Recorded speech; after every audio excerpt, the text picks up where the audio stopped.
Eles disseram que monstros estavam vindo, que homens armados atravessavam as montanhas à noite, queimando o pouco que restava. As mulheres esconderam as crianças.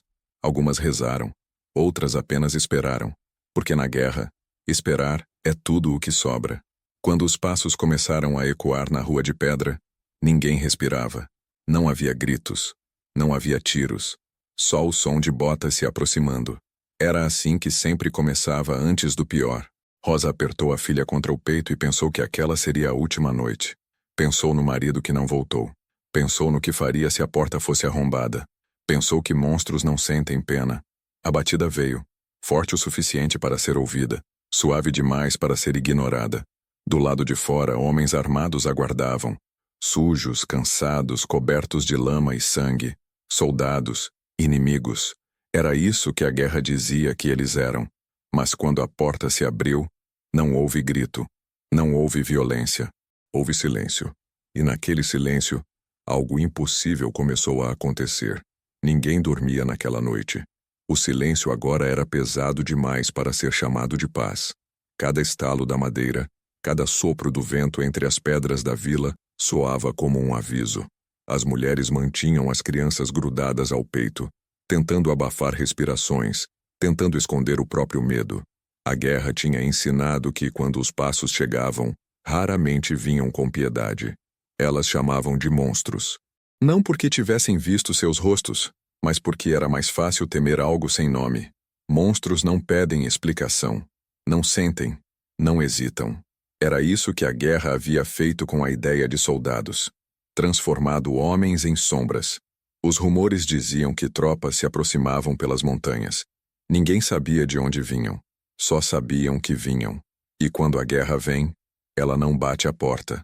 Ela arromba. Rosa segurava a filha com força demais. Só percebeu quando a menina gemeu baixinho. Pediu desculpas em sussurro, mais para si do que para a criança. Pensava nos vizinhos que desapareceram. Pensava no medo que já não cabia mais dentro do peito. Lá fora, passos. Lentos, cuidadosos, diferentes dos outros. O medo cresceu como um nó no estômago. Não havia para onde correr. A vila já tinha aprendido isso. Quem fugia, caía no campo aberto. Quem ficava, rezava. Rosa fechou os olhos por um instante e pensou que, se fossem monstros, ao menos tudo acabaria rápido. O som parou bem diante da casa. Não houve arrombamento. Não houve ordem gritada. Apenas uma batida contida, quase respeitosa. Isso era novo. E o desconhecido, naquela guerra, assustava mais do que a brutalidade conhecida.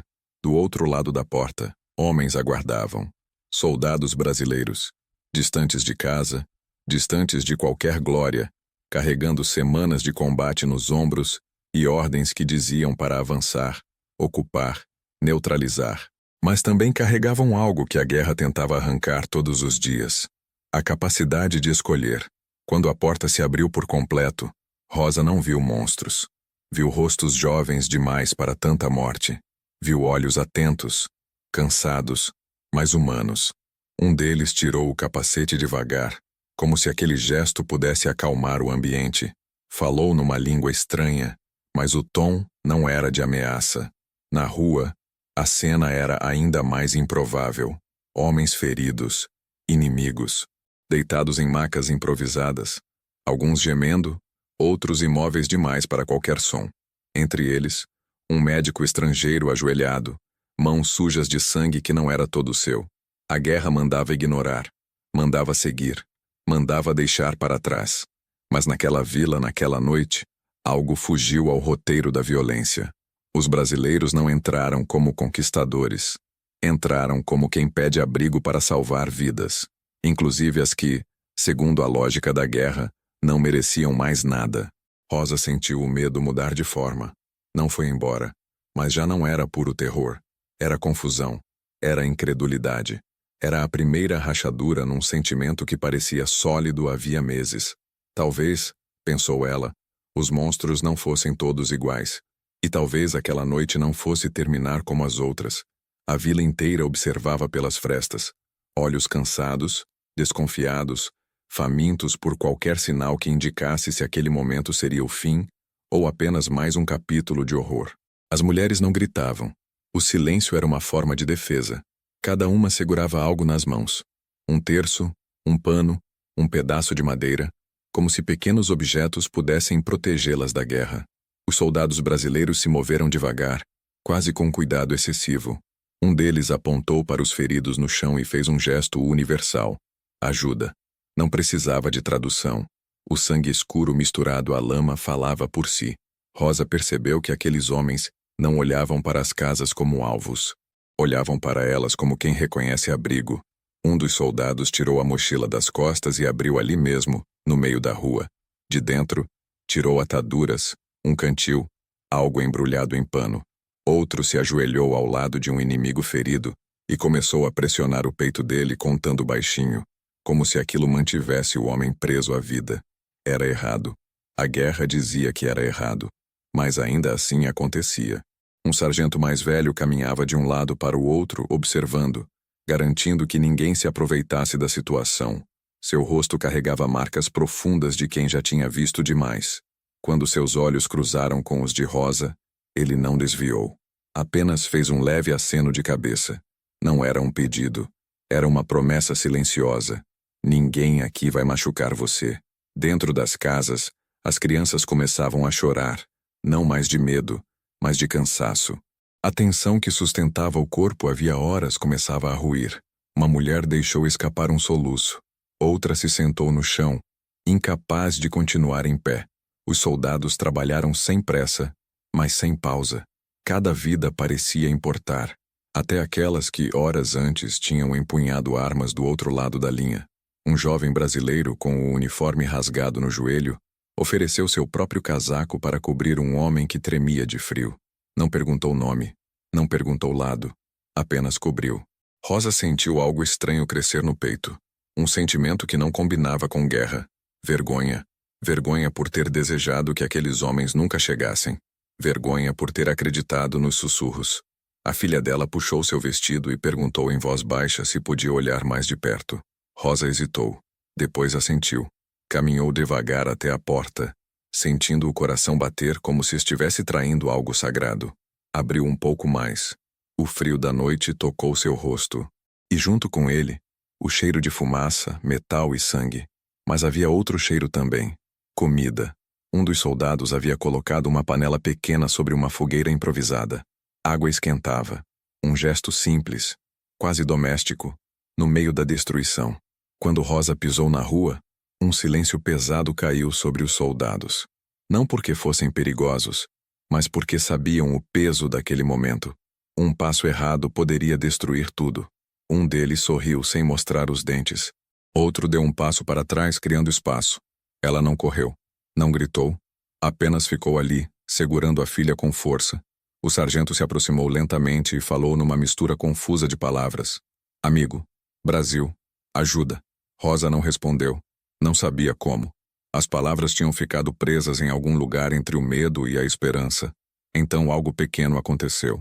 Um soldado mais jovem tirou do bolso um pedaço de chocolate, já meio derretido, e colocou no chão, perto dos pés da criança. Não estendeu a mão, não forçou, apenas deixou ali. A menina olhou para a mãe. Rosa assentiu com a cabeça quase imperceptível. A criança pegou o chocolate e sorriu. Um sorriso tímido, mas verdadeiro. Foi naquele instante que a vila começou a mudar.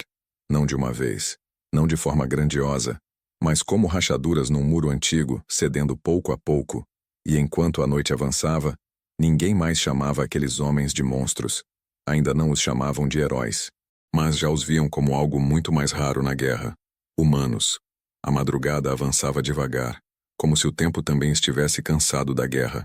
A fogueira continuava acesa, agora cercada por sombras que já não tremiam tanto. Alguns moradores começaram a se aproximar em silêncio, trazendo cobertores velhos, pedaços de pano limpo, qualquer coisa que pudesse ajudar. Ninguém dava ordens. As ações nasciam quase por instinto. O médico inimigo trabalhava com as mãos trêmulas, não apenas pelo frio. Cada vez que levantava os olhos encontrava soldados brasileiros observando, atentos, mas sem pressa de julgar. Um deles segurava a lanterna, outro entregava instrumentos improvisados. O médico não pediu ajuda, mas também não recusou. Aquela cooperação silenciosa parecia suspender por algumas horas a lógica da guerra. Rosa observava tudo com uma sensação estranha de deslocamento. Era como se estivesse testemunhando algo que não deveria existir. A guerra tinha regras não escritas, mas rígidas. E naquela rua todas estavam sendo quebradas uma a uma. Um dos feridos começou a delirar. Falava nomes que ninguém ali conhecia. Talvez fossem filhos. Talvez fossem lugares que nunca mais veria. Um soldado brasileiro se ajoelhou ao lado dele e segurou sua mão, repetindo palavras em português que o homem não entendia, mas cujo tom transmitia algo claro. Você não está sozinho. O vento trouxe o som distante de tiros. Longe, muito longe. Ainda assim foi o bastante para lembrar a todos que aquela trégua não era oficial, que se alguém aparecesse, tudo poderia acabar em segundos. O sargento caminhava inquieto. Sabia disso. Sabia que estava arriscando mais do que uma punição. Arriscava o próprio sentido do que era considerado correto naquele conflito. Mas continuava ali, atento, garantindo que ninguém fosse abandonado. Rosa percebeu quando um dos soldados começou a tremer de exaustão. Ele se sentou no chão, encostado numa parede quebrada, e fechou os olhos por alguns segundos. Parecia jovem demais para carregar tanto peso. Ela hesitou, depois entrou em casa e voltou com um pedaço de pão duro. Estendeu para ele sem dizer nada. O soldado abriu os olhos, surpreso. Pegou o pão com cuidado como se aquele gesto fosse mais frágil do que o combate. Agradeceu com um sorriso curto. Comeu devagar. Outras mulheres viram. E então algo ainda mais improvável aconteceu. Uma panela surgiu. Depois outra. Alguém trouxe água. Alguém trouxe sopa rala feita com o pouco que restava. Não era caridade. Era sobrevivência compartilhada. A guerra não tinha desaparecido. Mas naquela rua, naquela madrugada, ela tinha perdido o controle. O médico inimigo finalmente se afastou de um dos feridos e respirou fundo. Limpou as mãos na calça e olhou ao redor. Seus olhos marejaram, não de dor, mas de algo muito mais difícil de aceitar. Gratidão. Ele falou algo rápido, nervoso. Ninguém entendeu as palavras, mas todos entenderam o gesto quando ele inclinou a cabeça diante dos brasileiros. Não era rendição, era reconhecimento. Rosa sentiu um peso sair do peito. Pela primeira vez em meses, percebeu que não estava apenas sobrevivendo. Estava vivendo um instante que contaria aos filhos, se tivesse a chance. Quando o céu começou a clarear, ninguém percebeu de imediato. O azul pálido surgia tímido, quase com vergonha de interromper aquela noite improvável. Os soldados sabiam que, com o dia, viriam ordens, movimentações, decisões que não cabiam mais a eles. Mas ainda havia tempo. Tempo suficiente para terminar os curativos. Tempo suficiente para dividir o pouco que tinham. Tempo suficiente para provar que, mesmo cercada de morte, a humanidade podia resistir. Aquela não seria lembrada como uma batalha. Não haveria medalhas. Não entraria nos livros. Mas, para quem estava ali, seria impossível esquecer. Porque naquela noite, inimigos não foram deixados para morrer. Foram salvos. Quando o sol finalmente apareceu por trás das montanhas, a vila parecia outra. Não porque as casas estivessem inteiras ou a guerra tivesse acabado, mas porque algo invisível havia mudado. Os feridos estavam estáveis. Alguns dormiam. Outros respiravam com dificuldade, mas vivos. O silêncio agora não era de medo. Era de cansaço compartilhado. Os soldados brasileiros começaram a se organizar. O dia trazia riscos. Permanecer ali por muito tempo poderia atrair atenção indesejada. O sargento reuniu o grupo em poucos gestos. Não houve discursos. Não havia o que explicar. Todos sabiam o peso do que tinham feito. Rosa observava da porta. A filha segurava o pedaço de chocolate como se fosse um tesouro. Um dos soldados amarrou melhor a bota antes de partir. Outro ajudou o médico inimigo a se levantar. Não houve algemas. Não houve insultos. Apenas um acordo silencioso de que aquela noite ficaria entre eles. Antes de sair, o sargento se aproximou de Rosa. Tentou dizer algo, mas as palavras falharam. Então apenas tocou o peito com a mão e apontou para os feridos. Um gesto simples, humano. Rosa respondeu do mesmo jeito, sentindo os olhos arderem. Quando eles se afastaram pela estrada, ninguém correu atrás. Ninguém acenou. A guerra ainda estava ali, e aprendera-se que despedidas chamavam atenção. Mas todos ficaram observando, até que os últimos capacetes desapareceram entre as pedras. A vila voltou lentamente à rotina do medo, mas não era mais o mesmo medo. Agora havia uma lembrança impossível de apagar, uma prova viva de que nem todo homem armado era um monstro, que nem toda ordem precisava ser obedecida sem questionamento. Dias depois, os corpos que não resistiram foram enterrados com cuidado. Os que sobreviveram seguiram caminhos incertos. O médico inimigo partiu em silêncio, carregando algo mais pesado do que gratidão, a certeza de que devia a vida a homens que, oficialmente, deveriam tê-lo deixado morrer. Rosa nunca mais viu aqueles soldados, nunca soube seus nomes, nunca saberia de onde vinham exatamente, mas por anos, contou aquela história como quem protege um segredo precioso, não para glorificar a guerra, mas para lembrar que ela não vence tudo. A guerra mandava matar, mandava avançar, mandava esquecer o rosto do outro. Mas naquela noite soldados brasileiros escolheram algo diferente. Escolheram salvar. E talvez essa escolha, pequena aos olhos da história oficial, tenha sido uma das maiores vitórias daquele conflito.